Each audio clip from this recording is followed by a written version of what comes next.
So yun mga ka-325 natin dyan, it's me again, 35 years vlog, Loreto Official. It's July 9, 2024 mga ka-325.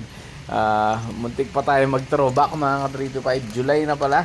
Yun lang mga ka-325, nagpapasalamat ako sa lahat ng walang sawang nagsusuporta dyan sa akin at mga nagpa-follow sa ating page mga ka-325. Maraming salamat po. Dahan-dahan lang, sabi ko nga is makukuha din natin to mga ka-325. Huwag lang tayong maiinip. Yeah. Syempre kung wala yung mga followers natin mga ka-325 is hindi tayo gaganahan mag-vlog mga ka-325. Yeah. Sila ang ating motivation kaya ginagawa natin to. At the same time, yung pangarap din natin ang ating motivation. Pero nagpapasalamat po ako sa inyo. Kung wala kayo, wala din ang aking pagbablog mga ka-325.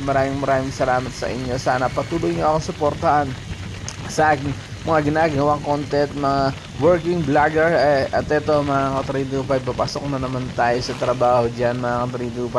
Maaga na naman tayong nagising dahil alas 6 yung pasok natin. So yun, dahan-dahan lang tayo sa pagdadrive mga ka-325.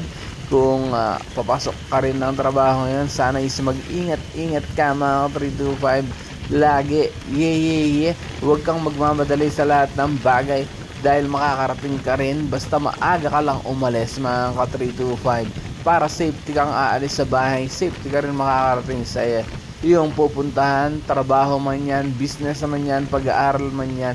Yun lang mga ka-325, basta tiyagain mo araw-araw, sipagan mo lang mga ka-325 tulad ng ating ginagawa mga ka-325. Sabi nga, hindi yung kapitbahay mo ang gagawa niyan, kundi ang sarili mo mga ka-325, diba?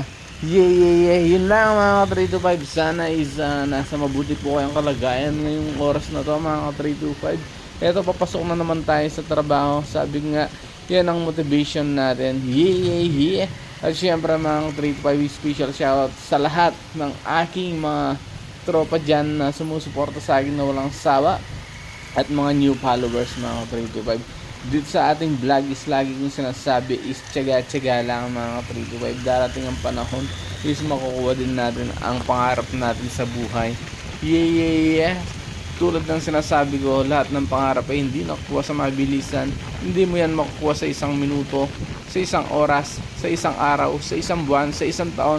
3 to 5 years from now mga ka-325, dapat lagi tayo may mga resulta sa lahat ng ating ginagawa. Yeah. And enjoy watching until the end. Papasok na tayo sa trabaho dyan mga ka-325. Peace out. Ingat po ang lahat, lalo na sa mga OFW natin dyan. Yeah.